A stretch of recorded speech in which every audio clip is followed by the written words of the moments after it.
Donald Trump endorsing, as we just saw, Mike Johnson for Speaker ahead of that January 3rd vote. But I want you to listen to what the undecided Congresswoman Victoria Spartz had to say.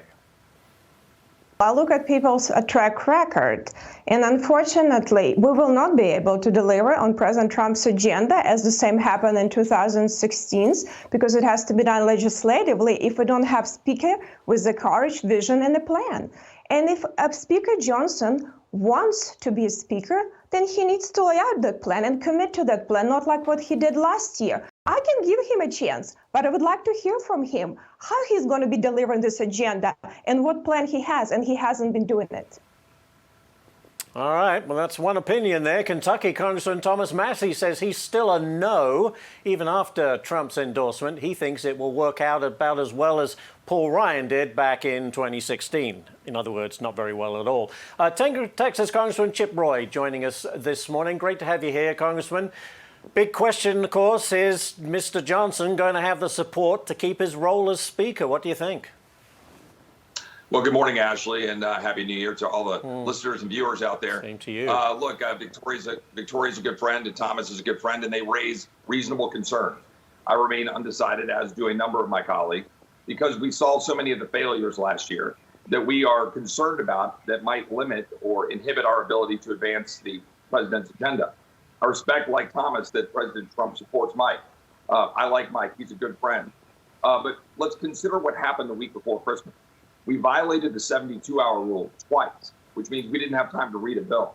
We had to have Elon and Vivek and the president and JD come in to kill a 1,500-page monstrosity to cut it down to 100 pages.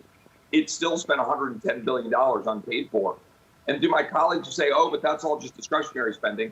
We also passed $200 billion that is taking money out of Social Security to transfer it, which will hasten the bankruptcy of Social Security by 6 months.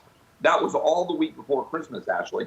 That's a problem. That's not how we should do business. We racked up $300 billion of additional deficit spending after the election. We spent $1.7 trillion last year with more Democrat votes than Republican votes. We gave another $61 billion to Ukraine. My friend Victoria, she's from Ukraine. She has a heart for the Ukrainians, but she understands giving $61 billion to Ukraine after Mike Johnson promised to secure the border first. That's a problem. So we need to have a plan before January 3rd. The Speaker needs to speak to it if he wants to have all of our support. Yeah, and I have to follow up at this point, Congressman. Does he have that support or not?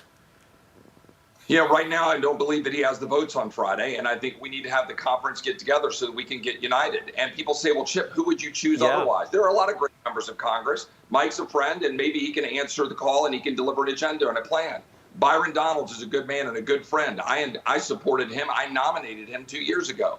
Jim Jordan's a good man and a good friend. There are other members of leadership in the conference who could do the job. But what we need to do is unite around a plan to deliver for the president. Right now, I do not believe the conference has that. The failure before Christmas, I cannot overstate, is a glimpse to come if we don't organize the conference to be able to deliver for the American people. We are not going to be able to bend on the things that matter. We must cut spending if you want inflation to go down and for people to afford to live in this country. We have to secure the border. We can't be going back and forth on that. We have to give the tools, Tom Homan, the president, Stephen Miller, to secure the border. And we've got to have the plans in place by Friday. A lot to be decided, that's for sure. Congressman, thank you so much for joining us. And